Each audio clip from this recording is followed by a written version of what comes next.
ആർക്കമിഡിക്സിന്റെ യുറേക്കയും Titanic മുങ്ങാൻ കാരണമായ ഐസ്ബർഗും തമ്മിൽ ഒരു ബന്ധമുണ്ടെന്ന് പറഞ്ഞാൽ നിങ്ങൾ വിശ്വസിക്കുമോ?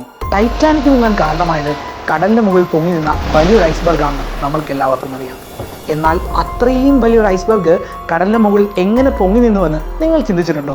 വെള്ളത്തിൽ കിടക്കുന്ന ഏതൊരു വസ്തുവിന് മേലെയും ജലം ഗ്രാവിറ്റിക്കെതിരായിട്ട് ഒരു ഫോഴ്സ് എക്സേർട്ട് ചെയ്യുന്നുണ്ട്. ഈ ഫോഴ്സിനെ നമ്മൾ ബോയൻസി എന്ന് പറയുന്നു. കൂടാതെ ഐസിന്റെയും സീ വാട്ടറിന്റെയും ഡെൻസിറ്റി നോക്കുകയാണെങ്കിൽ ഐസിന് 0.917 ഗ്രാം പെർ സെന്റിമീറ്റർ ക്യൂബും സീ വാട്ടറിന് 1.03 ഗ്രാം പെർ സെന്റിമീറ്റർ ക്യൂബുമാണ്. നമുക്കറിയാം, ഡെൻസിറ്റി കുറഞ്ഞ വസ്തു ഡെൻസിറ്റി കൂടിയ വസ്തുവിന് പോയി പൊങ്ങി നിൽക്കും. അപ്പോൾ ഡെൻസിറ്റി കുറഞ്ഞ ഐസ്ബർഗ് ഡെൻസിറ്റി കൂടിയ സീ വാട്ടറിൽ കിടക്കുമ്പോൾ എന്ത് സംഭവിക്കുമെന്ന് നമുക്ക് ഊഹിക്കാമല്ലോ. സോ ബോയൻസി, ഡെൻസിറ്റി എന്നീ രണ്ട് കാരണങ്ങൾ കൊണ്ടാണ് ഐസ്ബർഗ് കടലിന് മുകളിൽ പൊങ്ങി നിൽക്കുന്നത്. നമ്മുടെ ആർക്കമിഡിക്സ് പ്രിൻസിപ്പിൾ പറയുന്നതും ഇതേ ബോയൻസിയെ കുറിച്ച് തന്നെയാണ്. ഇത് കണ്ടുപിടിച്ച സന്തോഷത്തിലാണ് ആർക്കമിഡിക്സ് യുറേക്ക എന്ന് പറഞ്ഞ് നഗ്നനായി തെരുവിലൂടെ ഓടിയത്. ഇതാണ് ഞാൻ നേരത്തെ പറഞ്ഞ യുറേക്കയും ടൈറ്റാനിക് മുങ്ങാൻ കാരണമായ ഐസ്ബർഗും തമ്മിലുള്ള ബന്ധം.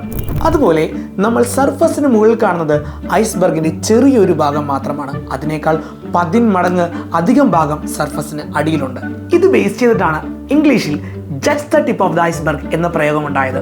അതായത് ചില വിഷയങ്ങളിൽ നമ്മൾ കാണുന്നതിനേക്കാൾ കാര്യങ്ങൾ നമ്മൾ കാണാതെ അതിനകത്തുണ്ടാകും.